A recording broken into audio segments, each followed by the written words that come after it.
WCBS 880 News. The People. Monday in the morning at News Radio 88 WCBS. Steve Flanders and WCBS News Radio 88 Mobile Unit number 1. The Moments. Reggie Jackson has hit his third home run of the game.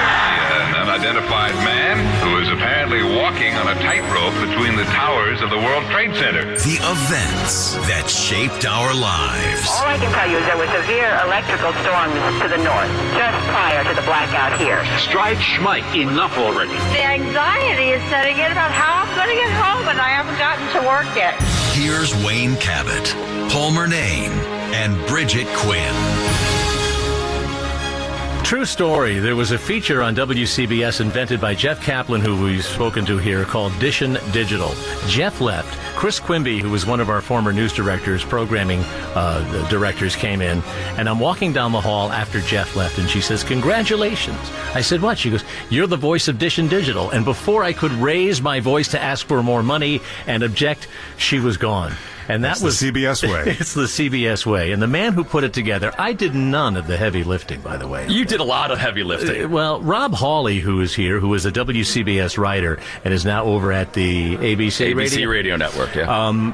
You did the heavy lifting, I do believe. You wrote those, and you were a writer here. And you must have Rob, some pretty wonderful memories of the place. I know when I see your face here, I start laughing about the many high times and laughs that we had together. Oh, my goodness. Well, I'll tell you a story about Wayne Cabot. Because, Wayne, I was listening to you guys on the way down. You were the writer in the afternoon with that. I was the writer in the mornings, but then I was the writer in the afternoons. I wrote Wayne a lot of stories. But this story goes back to before my child was born. And I was so excited. I was absolutely so excited. And we finally got the get-go where I can go in and I can start to tell people. And I go in, and at the end of my shift, I am on my way out. And this goes back to what you guys were talking about, how you can hear WCBS absolutely everywhere. It wasn't just New York, New Jersey, Connecticut. It booms into Pennsylvania. It booms all over the place. And so I go in and I tell Wayne, I said, "Oh, I'm going to have a kid." Wayne's, "Oh, congratulations. Everyone's congratulated me." I walk out high as a kite. I go and get in my car. And I turn on the radio, and I hear, they used to do the credits, and you say, in the newsroom, so-and-so. And I hear Wayne Cabot say, "And congratulations to our writer, Rob Hawley, who's going to be a dad." And at that moment, I realized that I hadn't told my mom yet. So Wayne Cabot, and I'm praying that my mother's not listening to WCBS in Philadelphia, where she could, because Wayne Cabot cannot keep a secret to save his life. We love disrupting families, by the way. People learned very early on, and if they didn't, shame on them, that if you come in here and say something, it's going to get on the air. Yes, just absolutely. assume it's public information. Yes. Anything else you want to share with us? We'll sure. keep it between us. Nobody will know. No. Well, I mean, there's been a lot of talk. I've been listening, obviously, since I heard the news, because I spent nearly 20 years here. Started here in 1999, 3 stations ago, back in Black Rock, and left here in early 2018. And so a lot of people have been talking a lot about legacy, about how to remember this station. And legacy for me in radio is tough because it's very ephemeral, right?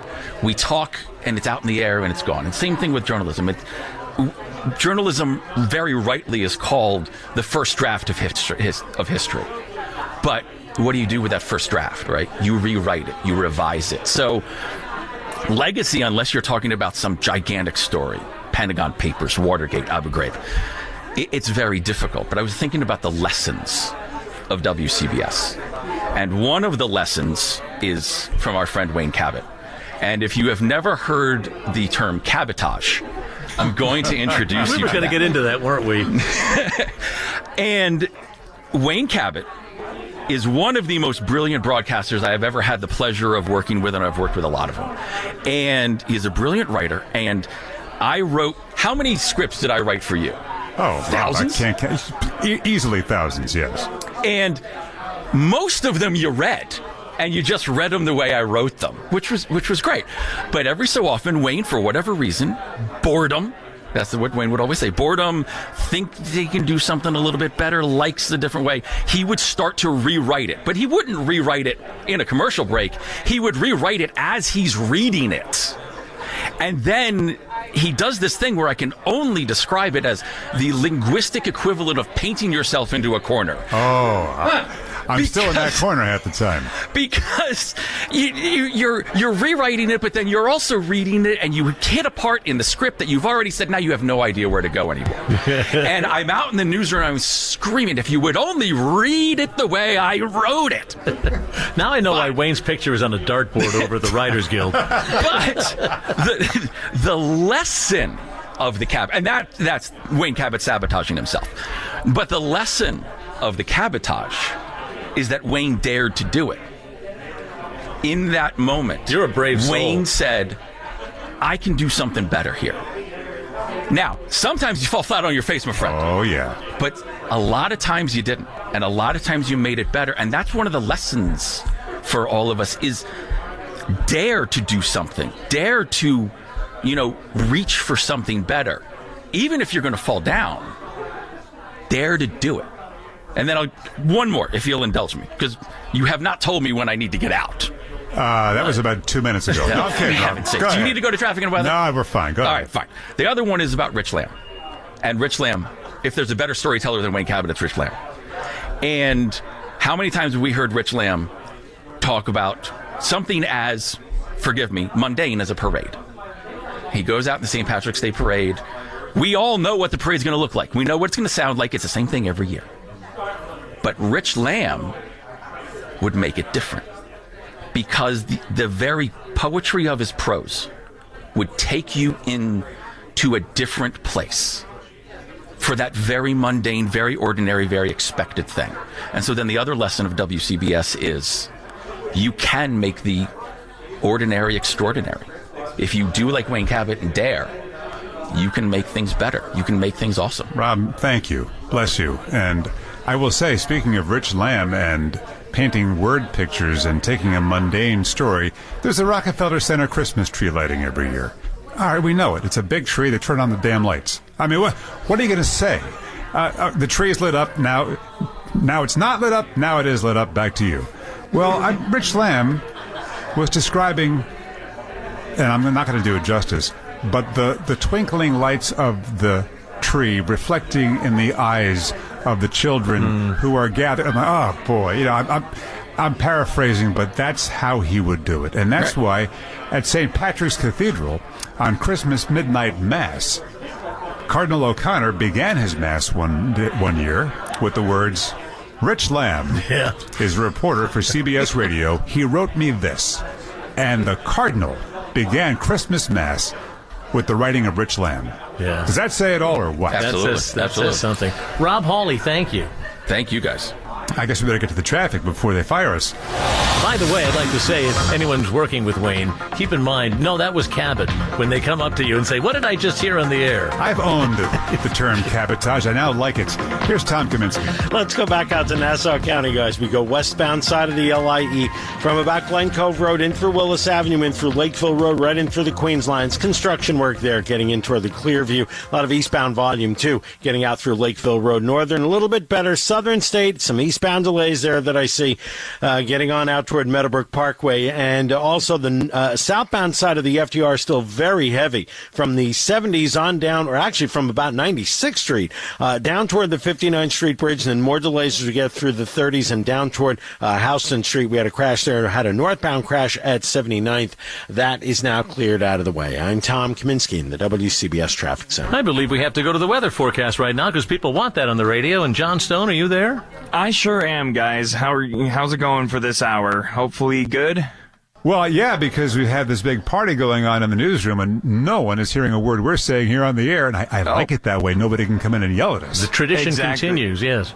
Exactly, and no one can hear my beautiful forecast, but I'll say it to you guys so you can enjoy the day when your day is over. We got beautiful conditions outside. Sunshine's out, not a cloud in the sky yet, but there are going to be some clouds building in as we go into the afternoon. The temp's going to get to 77, very comfortable. Then we dip down to 63 overnight. That'll be a clear sky, 50s in suburban areas. Sunshine, a few clouds again for tomorrow, getting up to near 80. And then on Saturday, we're looking at sunshine, pretty much a blue sky day. Not a cloud in sight, nor is the humidity going up yet. 83, the high for that day. Right now, we are at the 73-degree mark in Ozone Park, 72 in Whitestone, and it's 70 finally here in Midtown. News is. Good morning, I'm Jim Donnelly. I'm Lou Adler. And I'm Robert Vaughn. Harvey Hoffman. Rita Sands. Headlines coming up. Breaking news. We'll cover it all. I'm Pat Parson. I'm Ben Farnsworth. Headlines coming up. This is John Wycroft. At the anchor desk, this is Tom Franklin. Updates on the top stories. I'm Bob Glenn. Headlines coming up. This is Bill Thayen. This is Gary Moore. Good morning, this is Gil Gross. Keep tuned for the day's top news. Sports is my assignment at News 88. I'm Ed Ingalls. Coming along soon, I'm Bill Schweitzer. This is Barry Landers. Win Elliott with Sports Central USA. Health is what I report on. I'm Charles Crawford. Advances in medical research. I cover that field. I'm Lou Adler. Medical news. I cover it. I'm Mel Granite. I'm Dr. Stephen Andrew Davis. Weather is what I report on. I'm Craig Allen. I'm Todd Glickman. The forecast coming up.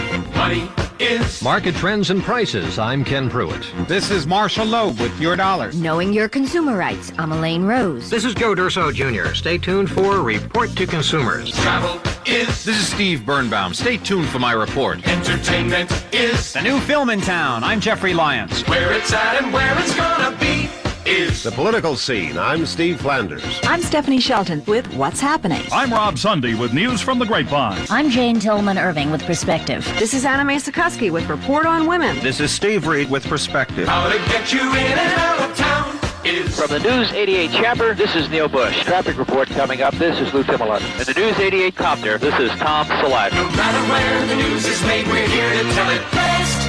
WCBS New York. WCBS New York.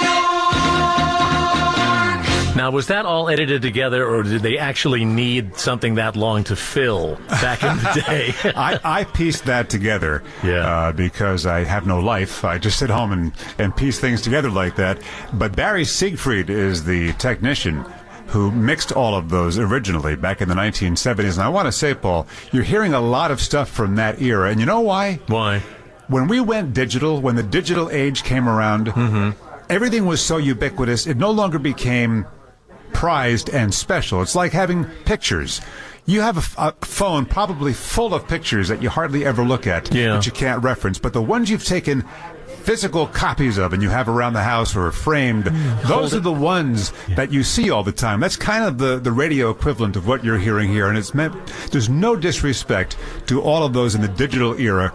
It's just, there's just an avalanche of stuff that we couldn't possibly get through. The wonderful work of Steve Carman on that News Is jingle package that we ran.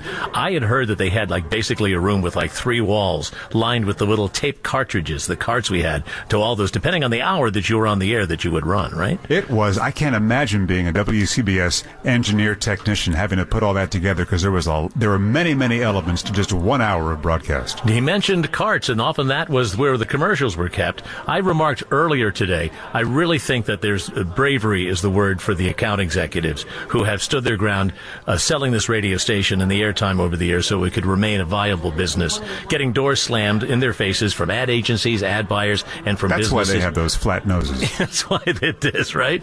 And you've heard good commercials over the years and bad. And here's one that really kind of lingers as a low point of the high points. You remember Tom Carvel? Oh, sure. Yeah. Here he is with one of his franchises. The radio station was built on Cookie Puss, I was told, because that was the only client we had for a very long time. Here he is with one of his franchisees, Tom Carvel. We're here at Carvel College with 2 Hindu gentlemen. How long you been in this country? 4 weeks ago we came to US. Came here? Now, where you got a Carvel store? Well, Carvel store is the Lewisburg, Pennsylvania. In Lewisburg? Lewisburg. Who makes the ice cream and cakes in your store? Who's the cake decorator? Who's better, you or your son? I and my son both. Your son is good? Are you going to say anything at all? Are you going to have Wednesday is Sunday at your Carvel store? Say that. Say Wednesday is Sunday. Wednesday is Sunday. It's Sunday. Carvel store. That's right. Now, do you know what Thinny Thin is? Thinny Thin, dietary frozen dessert. Dietary frozen dessert, right? Yeah. Now, you got a Carvel store, and you're going to give away flying saucers disc. Flying saucer disc. With the purchase of a cake, right? Free, right? Free. And are you the cake decorator? Yes. And where's your Carvel store again? Lewisburg, Pennsylvania. Thank you. Whew, I hope nobody nobody who's Indian took offense to that. Oh, No. look, Ashok Bala is here. He just came walking in. Hey, Ashok, grab that microphone for a second, would you please? Yeah, I got to turn on the mic switch over there. I saw you laughing as that was playing, so I figured there will not be an HR lawsuit. Oh, yeah, come on, that's just funny. It is just hilarious, isn't it? I am so proud that you work here. I am so proud that you continue to work at 1010 Wins, and I claim complete credit for your news radio career, despite the fact that you had a long music career before that. I said, what are you doing playing those stupid records? You got an amazing voice. You have an amazing intellect.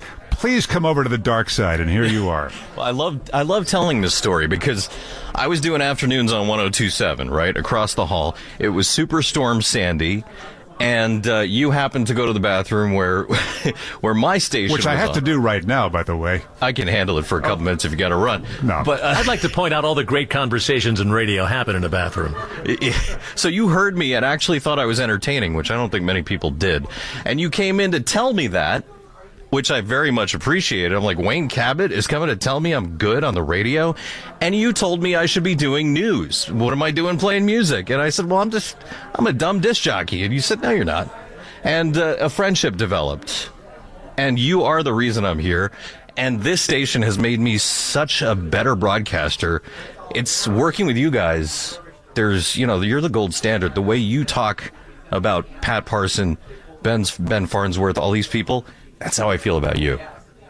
Thank you, Ashok, and thank you for following me over to the dark side here. It's so fun.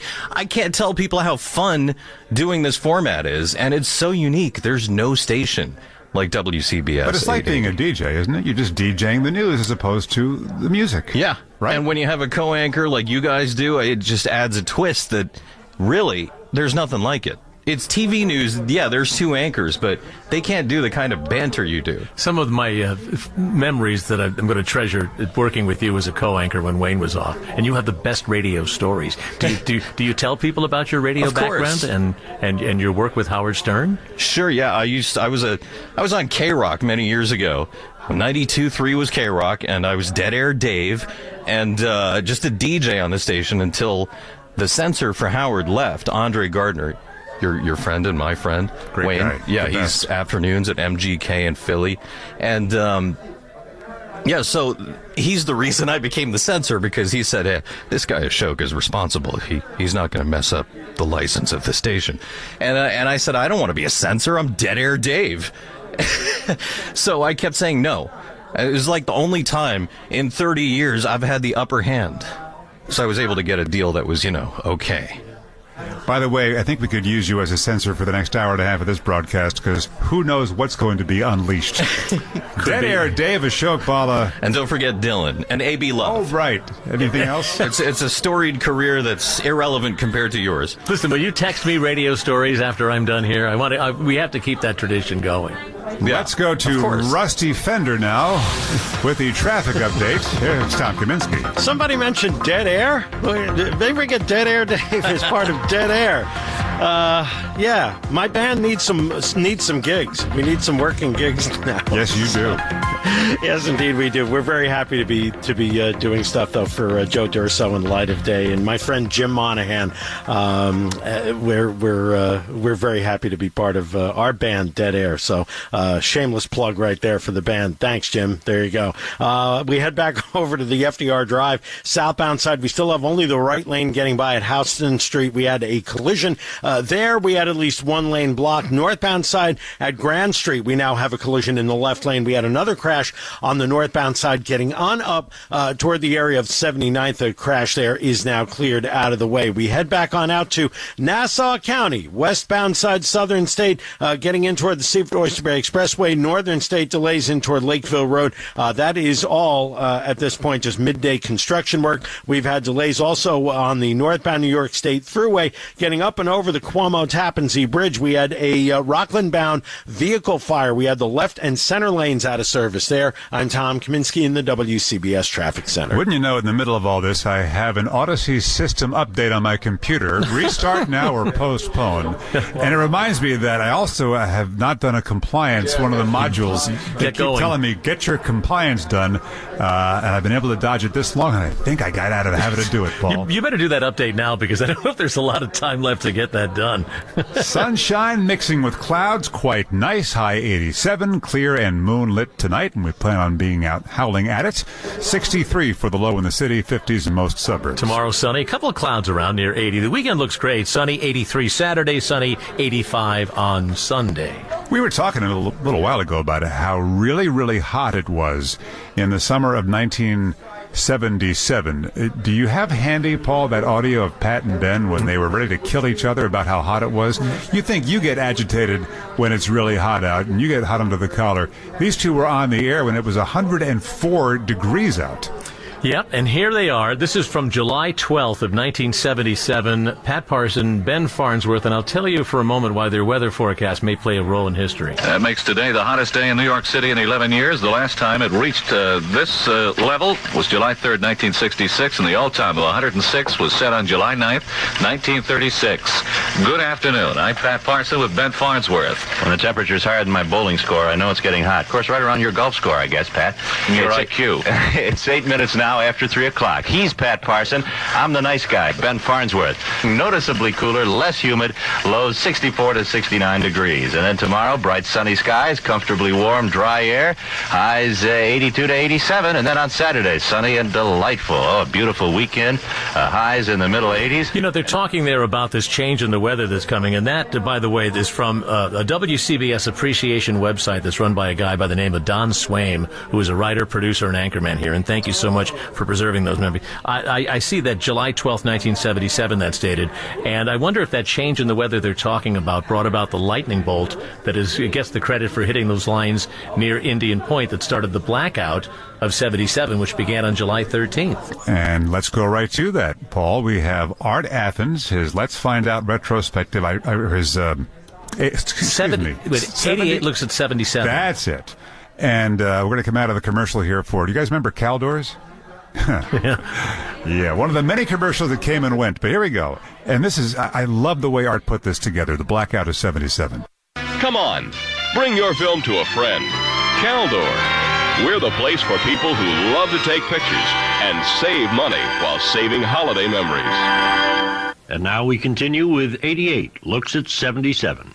I can guarantee that the chances of a brownout or a blackout are less than they've been in the last 15 years. Charles Luce, chairman of the board of Con Ed on ABC's Eyewitness News Conference a week before the blackness came. And that the chances are less here than in most other cities in the United States. I can't guarantee, however, that because we do use machines, and the machines are run by human beings, that under no possible circumstances could it happen, but I don't think it's going to happen. Think again. 9 p.m., July 13th, one of the many conversations between the New York Power Pool and Con Ed's Energy Control Center. Bill, I hate to bother you, but you better shed about 400 megawatts of load or you're going to lose everything down there. Yeah, I'm trying to. You're trying to? All you got to do is hit the button or shed it, and then you worry about it afterwards. But you got to do something. They're going to come in and tie on you. Yeah, right. That conversation was followed a half hour later by... If anyone can still hear me, we are having electrical difficulties in at least this portion of Manhattan. Anchorman Greg Baker trying to broadcast to News 88 listeners. It was 9:34, and the blackout that couldn't happen was happening. Reporter Irene Cornell reported from her Westchester home. All I can tell you is there were severe electrical storms to the north, just prior to the blackout here. It went out... Lights totally went out about 15 minutes ago. All off-duty cops were ordered to report. Airports closed. Trains limped to a halt in their tunnels, and it was soon obvious that this was a serious situation. A Con Ed spokesperson struggled for an explanation. A series of lightning strikes knocked out the power lines to the Indian Point 3 power station. Shortly after 9 o'clock, we went into a 5% voltage reduction. Then we went into an 8% voltage reduction. Then we shed some load in Elmsford and Mount Vernon, doing everything we could to alleviate the strain on the system, but it wasn't enough. And about 9:34 p.m., we lost the entire system. Perhaps when Charles Luce got a call at his candlelit Westchester home saying, "Charlie, we've lost Manhattan," he had memories of the great blackout of '65, New Yorkers helping each other. But this time, New Yorkers helped themselves. Reporter Steve Reed saw that ugly part of the story as it began developing. A heavy rainfall has started here in New York City, and fortunately for the people along 14th Street, the rain is a blessing in disguise. When I came here to the headquarters of Con Ed, there was a lot of shattered glass, a lot of police sirens, police lights, a lot of police activity along the block. Sporadic looting had started. However, it is under control now. The police are stationed, and as I said, the rainfall has dispersed some of the crowd that had started to get a bit unruly. No one at the Con Ed offices could tell reporters anything. At one point, a Con Ed official said there would be a statement as soon as the TV cameras showed up. TV, protested one radio reporter. Wait a second. That's ridiculous. Forget about television. Radio is on the air. This is radio's night. And indeed it was. People turned to their car and transistor radios for information. What happened? How long would it last? Mayor Beam, setting up an emergency command post at City Hall, was on the air to reassure New York. I've ordered an emergency a little after 10 and been in touch with Commissioner Codd and Acting Commissioner Murphy of the Fire Department. And also our traffic commissioner. The effect was, to understate it, eerie, as Ben Farnsworth learned as he battled his way through murky Manhattan. It is bedlam trying to drive in this city. You can see nothing, obviously, other than what flashes before your headlights. The problem you have is that there are people everywhere. Old people, young people. I've seen kids that can't be any older than 6 or 7 years of age running in the streets. People walk 30, 40, 50 flights of stairs to get to hotel rooms or apartments. Others slept in hotel lobbies, offices. Still others took to local bars for candlelight celebrations. Celebrating what? They knew not. Mayor Beam groped through the darkness for information. Shortly before midnight, 2 hours into the blackout, he relayed this reassuring news. Things were much better, technically, than they were in 1965. In fairness to Mr. Luce, I asked him, when does he think we might be able to get relief? He says, I'm a little hesitant saying it to you, but he says it's possible that within an hour they're going to begin to reconnect parts. And he thinks in several hours that the total system will be all right. But it was far from all right. The mayor ordered New York closed for the day, and by noon, after 15 hours of no power, Beam blew a fuse. I want to express first my total outrage that at this hour, the city of New York is still without power.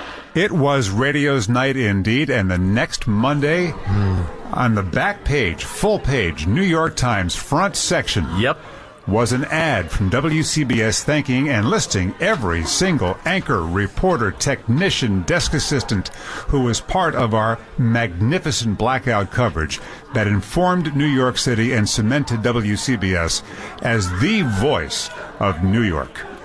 We now return to WCBS 880 News. The people, the moments, the events that shaped our lives.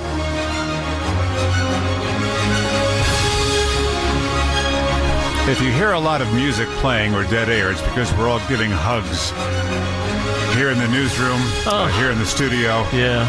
I see Marla and Peter have come in. Hey, can we tell the secret about you two now? I think we can let it out after all these years. Come on. Get over on the microphones over there. The two of you got a thing going on? The secret might be out. You guys had to do hush-hush at the radio station for so many years because no one could know that you were dating. No one could know that there was a flame a-burning between the two of you. I love how they're trying to get to the microphones and they have to hug about 6 people on the way. That's that kind of day, isn't and it? Be careful because the longer I vamp, the more dangerous I get.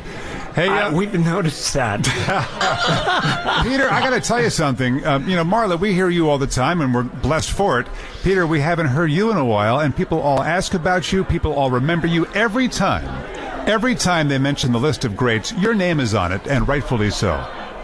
It's very kind of you to say. I mean, I think that the thing that I've thought about a lot over the past couple of weeks and listening today when you work with this group of reporters and anchors, you better bring your A game. The bar is set so high. I covered a bunch of stuff, notably 9/11 anniversaries with Rich Lamb and Sean Adams. You better bring your A game. You cover the marathon with Marla. You better bring your A game. The level of talent and ability is so high that I can't tell you how many times I'd finish up working with Rich or Sean or Marla or other people. It's like, I gotta do better at this.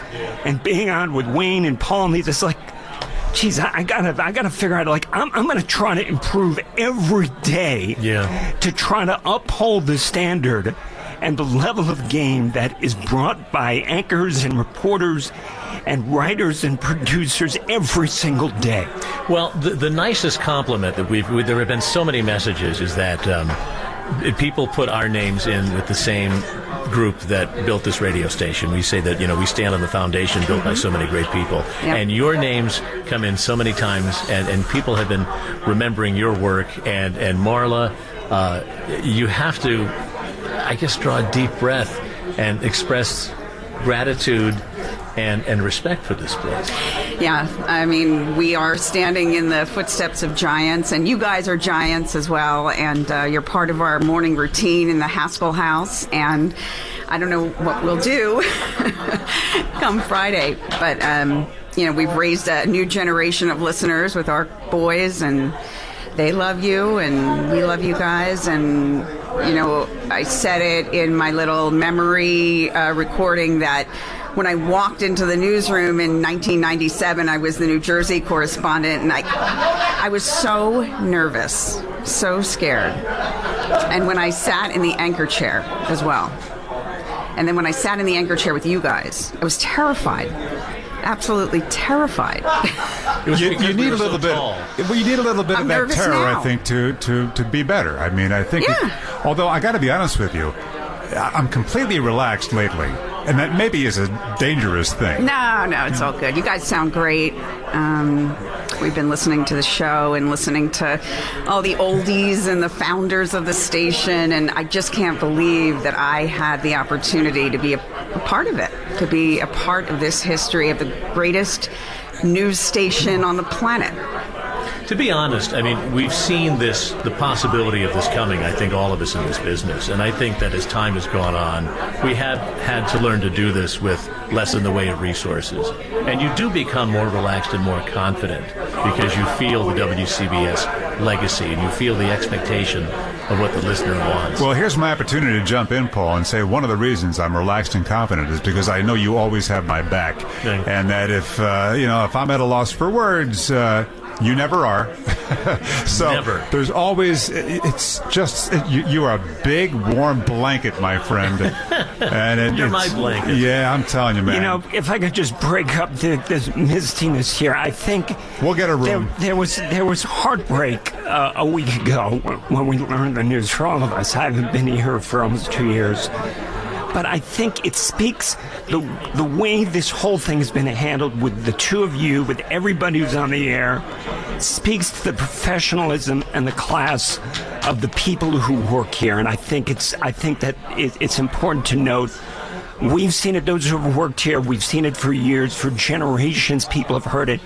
But you have continued with your professionalism in class, so thank you for all of that. Thank you, Peter. And thanks for being great teachers. You really taught me so much. We've learned from you. You're out and doing the story and learning the sources and learning the new equipment. We've all learned from each other here. And I've been privileged to be here for some of the biggest events in New York City history, of course, 9/11. Miracle on the Hudson, where it was the end of the day. I was pregnant and sitting in one of the edit booths, and Tim Sheld comes by. He's like, "A plane just landed on the Hudson! Get out! And we were at 57th Street, and literally you saw the plane floating down the Hudson. But through all the sad moments, the miracle moments, the wonderful moments, the New York City Marathon, working with Peter and working with you guys, I'll never ever forget it, and I will be forever grateful for being on WCBS. Marla, it's funny, you mentioned Tim Sheld. He's here now. Chris Quimby is here, two of our managers, the people who used to come in and tell me to stop saying that, and now they're just smiling, and it's nice, and hopefully they'll be able to stick around for a minute and we can get them on the radio and see how we're doing. Get a little air check session. I think we need to take a quick break, though, because we have to set up things to move on with the show. All right. Say. In the radio business, you know that's a saying. Well, how about this, then, as we wait? Rita Sands recalls how it felt to be at the anchor desk amid the bedlam of breaking news and the confidence knowing no one does it better. And first you'd see the bulletin light over the console. We'd have a bulletin sounder. Let's go live to our reporter in the field. People who were real loyal listeners stop. They hold their breath. They pull over. They really listen. Because the very next thing you would hear would be one of the voices of our street reporters, Rich Lamb. People are standing on their feet, cheering. Or you'd hear Art Athens. I'm going to run out in the hall because something else is going on, Rich. Or Tim Sheld. People are still streaming out, being Irene Cornell. Electrical storms just prior to the blackout. Fred Fishkin. The waves are furious out there. Steve Reed. Shattered glass, a lot of police sirens. Mary Gay Taylor. The dust is still swirling all around downtown Manhattan. Steve Flanders. Koch said he'll make known his decision next week. Jerry Nachman, God rest his soul. And in a certain kind of story would also be Tom Kaminsky and Craig Allen. Any one of those voices, the people that have been around New York for a long time, close their eyes. They know what that sounds like. And they know that they're going to do one heck of a job in setting out to explain what happened in pictures of the mind. Wonderful memories at WCBS and the work we've done. What do you say we update the traffic story? That's what people come to the radio for. That's a fine idea. Tom O'Hanlon, good morning to you. Well, good morning, dear friends, gentlemen, ladies. This is an awesome occasion here. Glad to be part of it. Northbound on FDR Drive at Grand Street, we have a crash taking out the left lane. Southbound on FDR Drive at Houston Street, some good news. They got an accident pushed off to the side. And on the Cross Bronx Expressway, well, if you're getting into the city, once again, you think you could cross the Bronx, but the problem there is on the eastbound side right over near the Hutchinson River Parkway. We have the road work taking out the right lane. So the GWB stacked up with about 30 to 35 in. On the way out, let's call it 40 from the Cross Bronx. The Lincoln 15 to 20.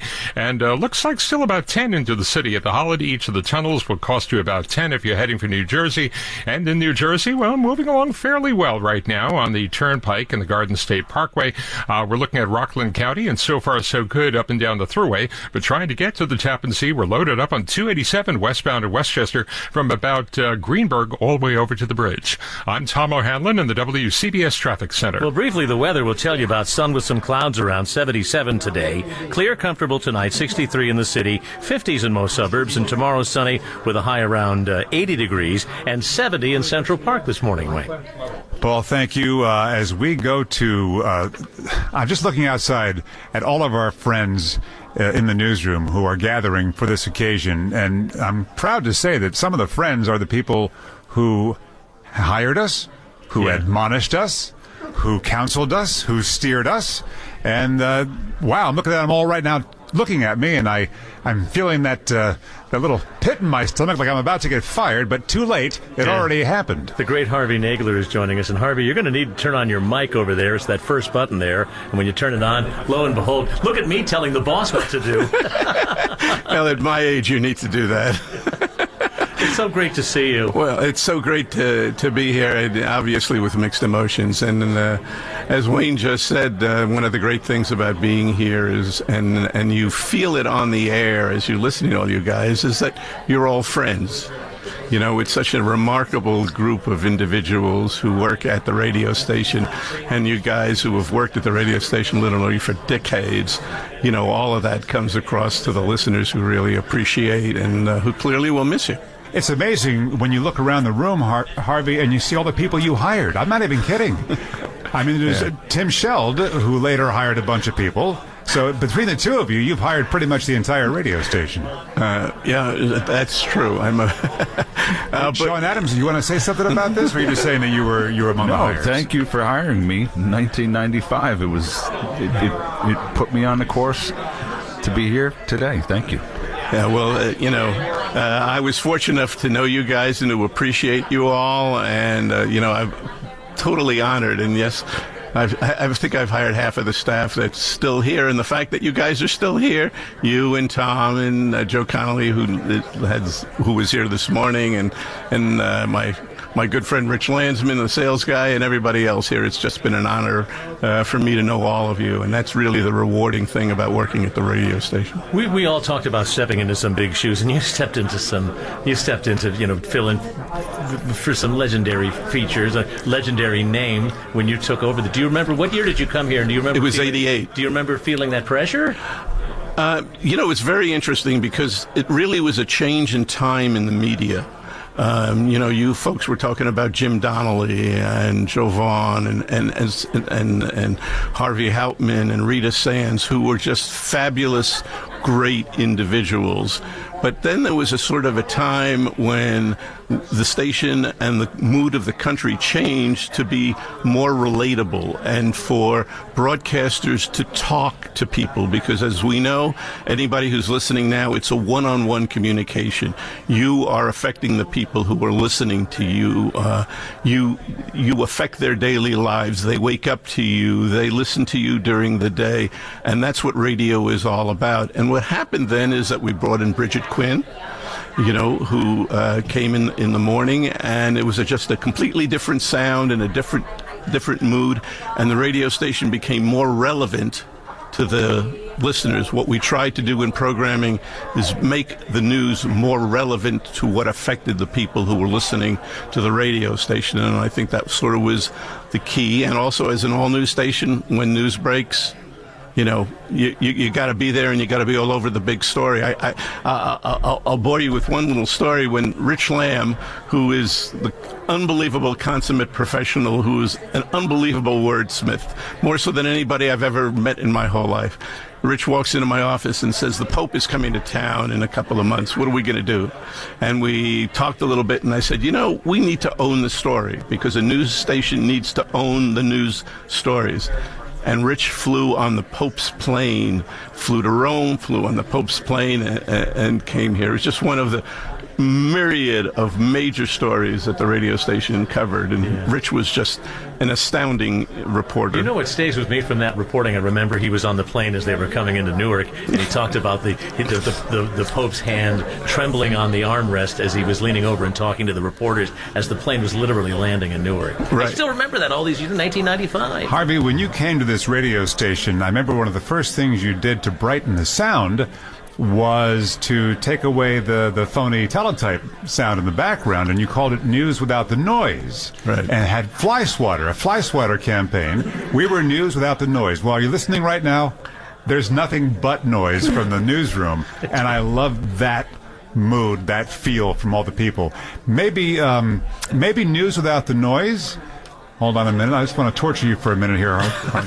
You've been torturing people all day today. Hey, can we get Tim to come in for a second here? Wow. Tim Sheld. I think Harvey's writing a memo over there about the ticker in the background as we speak. Tim Sheld, not just I need a headphone. Not just a member of the management team, but actually started here as a reporter at WCBS. And Tim, do you remember when we were at Woodstock 94 and you said, hey, I'm taking a job over at ABC. You should send a tape and resume to Harvey, which was that's how long it's been since I had to look for a job. You used to send a cassette and a resume. I heard you tell that story this morning, and I was shocked. I didn't realize that you got my job. I didn't get your job. I replaced the reporter. This is a true story. I replaced the reporter. Did you get my car? Sorry about that. No, I replaced a reporter. Do you have the cooler from the back of that car? A reporter who went out on a story and didn't come back. Oh, yes, okay. So I know who that is. I ended up replacing, you were replaced by a guy, Sean Coulthard. Sean. Who went on big star. Yeah, who went on to fame. Michael Cole. Michael Cole. Michael Cole is a big media star in the world of wrestling now, right? Yeah. He's a terrific guy, and he's been terrifically successful, and his lineage comes to WCBS. What a ride it has been, and what a privilege it has been to work with you and with Harvey and Chris Quimby, who I'd like to get on, but I think she's back out there. There are about 800 people to get past on the way in. Oh, Debbie just walked in. I'll get her for you. You want Chris? Sure, but hold on. As long as you're here, I don't want to lose you. Can we get Debbie on the microphone, please?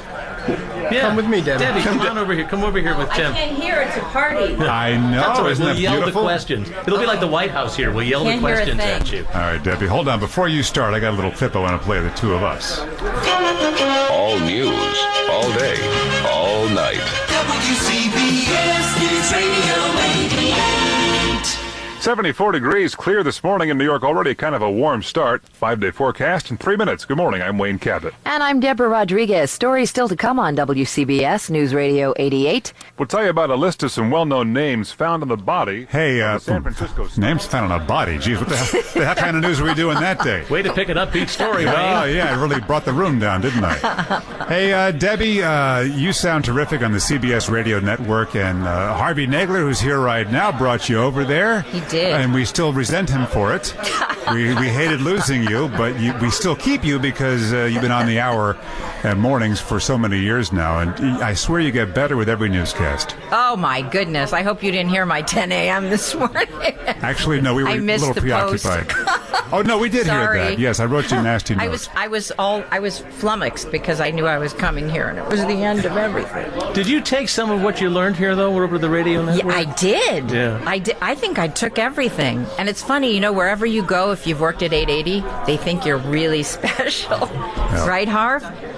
Absolutely right. But you are special, and everybody in this room and everybody outside is really special, which I think is why this radio station has been so extraordinarily successful over the years. It's the special people who work here. It is. And you hired me at 880, so, yeah, we go way back. I told this story yesterday about when I was training you in the middle of the night, and how Harvey had put a sign up on the wall that said WCBS News Time is, and it had a circle with an X through the is, because we weren't supposed to say is, because didn't you realize, Harvey, that when people say that, it means they're groping for the next thing to do? Yes. And you didn't need it. No, well, and that's why you used to slap my hands on the board every time I said it. He'd go, "Don't do that." I told that story, and I suggested that I think you liked it. I've grown to like the memory of it. Okay. But you know what drove me nuts when you guys got a little looser? People said news time is. Even to this day, some people do it, and I say, that's not right, don't do that. It drives me crazy. Isn't it fun to rehash management directives from 1994? It's yes, just a blast, they're still directives to me. Hey, Debbie, give us a news time as we go into traffic, and don't say is. Okay. WCBS News Time, a little past 11:48. Well done. Traffic and weather together, it's fine on the 9. And here's Tom O'Hanlon. What's a few minutes between friends, right? Well, over we go to Long Island, eastbound on the Southern State Parkway, the Meadowbrook Parkway. We do have a crash now blocking the right lane, westbound on the Southern State Parkway between exit 39S, Sylvan Road, and Straight Path. There's roving repairs. You know how that works. They're in the left lane, so if you're driving and they're roving, well, that's where it's going to be slow. Westbound on the Northern State Parkway between the westbound LIE and the area right around North Hempstead, Lakeville Road, you're going to see some left lane work. And it's busy in Queens, westbound to the LIE at the Cross Island Parkway, road work in the right lane. Southbound to the Clearview, no fun either, with some work blocking the left lane. And it's pretty heavy if you're heading for the Whitestone. If you're going up the Whitestone Expressway, the Clearview and the Cross Island are busy too up to the Whitestone with the lane of construction in each direction. And into the city about a half hour at the George Washington Bridge in either level. 40 on the outbound side from the Cross Bronx to Lincoln and the Holland, each about, let's call it 5 to 10 on the way in, maybe 10 now, and about 10 if you're heading back to New Jersey. But the Turnpike and the Garden State Parkway looking pretty good. Just busy on 440 as you're getting up into the area right around Victory Boulevard. I'm Tom O'Hanlon in the WCBS Traffic Center. Well, here's the weather forecast from the WCBS party at 70 in Manhattan. We're heading for a high of 77. It's clear tonight with a low of 63 in the city, 50s in most of the burbs. And tomorrow, the high temperature around near 80 degrees. We're saying goodbye to WCBS News Radio 880, a radio station that traces its roots to 100 years ago, 1924. Okay, Can you believe it?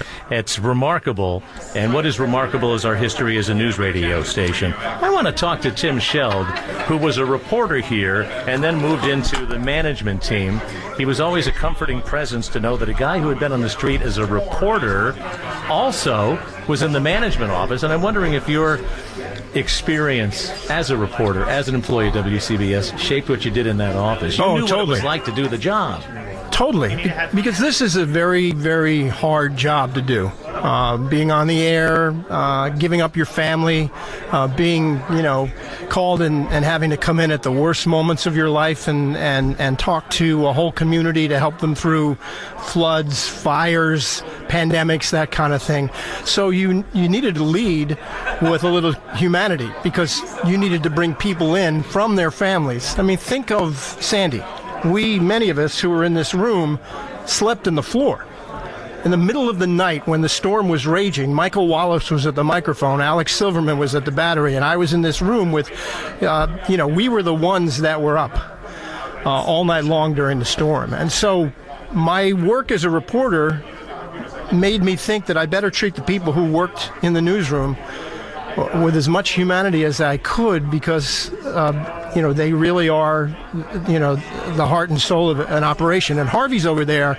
You don't have to bring him on, but he's responsible for me being both a reporter because he brought me over with Bernie. I was at WOR Radio and Harvey was running CBS. And I came over and was a reporter in the late 80s, early 90s. And then Harvey was the one who whispered in my ear and said, WCBS is looking for a news director. Would you be interested? When I was a network correspondent at ABC News.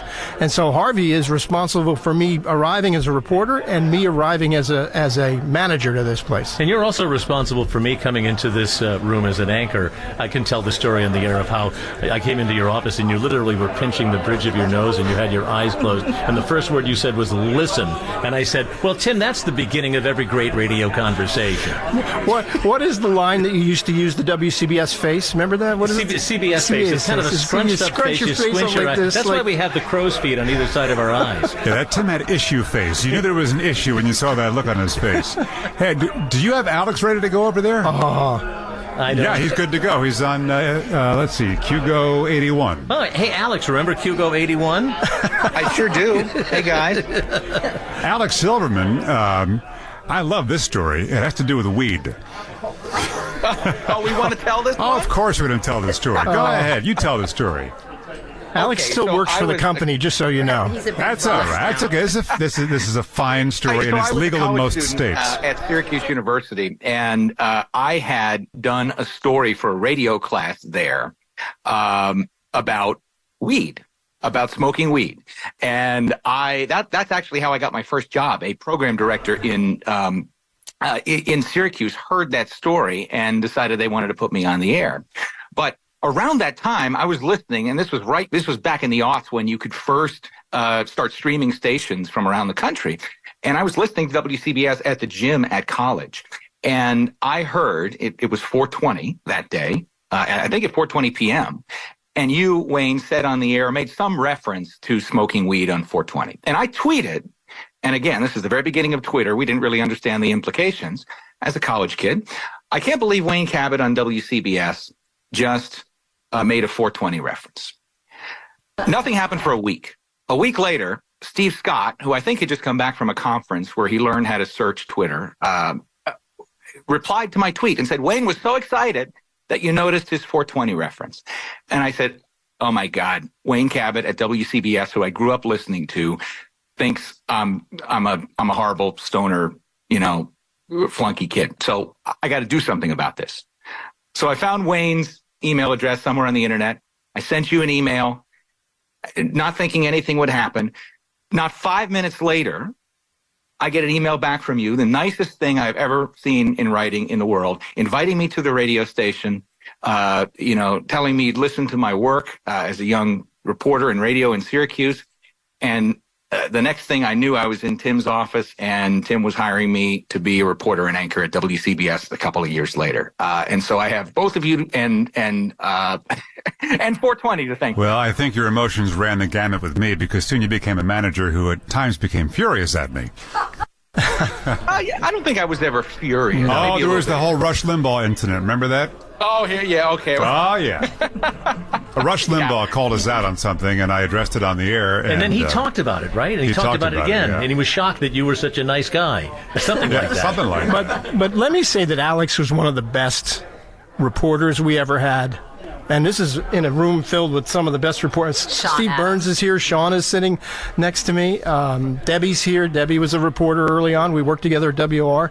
But Alex was one of the best reporters we had in my time at this radio station, and one of the best anchors. And to lose him as a reporter and an anchor to become a manager was really hard for the organization. But it was better for Alex, I think. And look, he's in a terrific place now, but he has a real place in history for the radio station.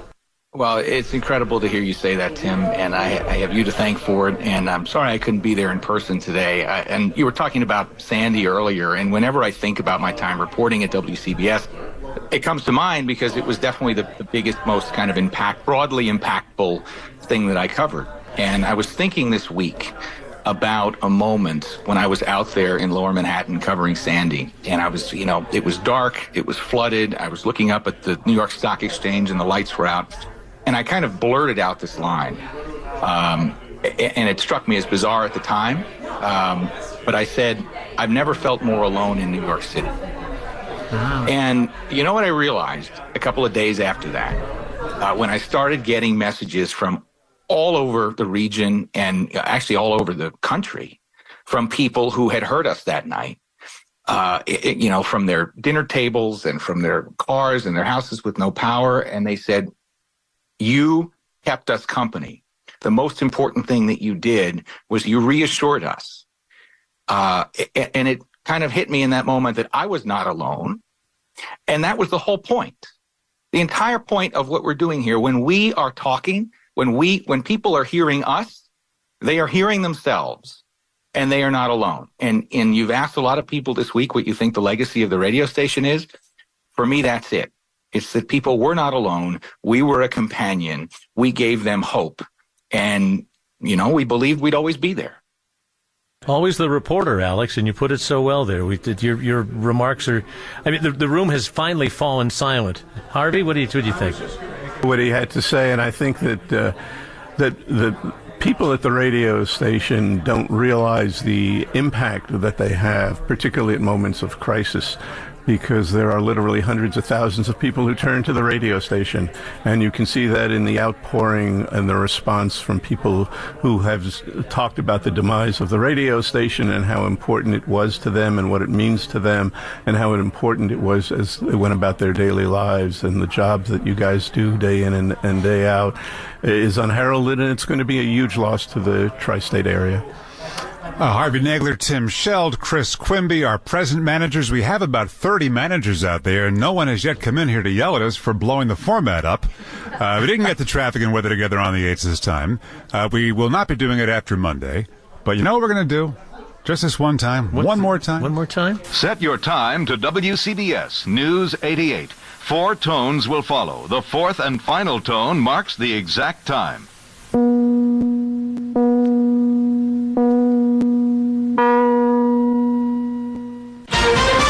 This is CBS News on the Hour, sponsored by Progressive Insurance. I'm Steve Kathan. Democratic convention delegates are set to give the presidential ticket what's likely to be a rousing send-off to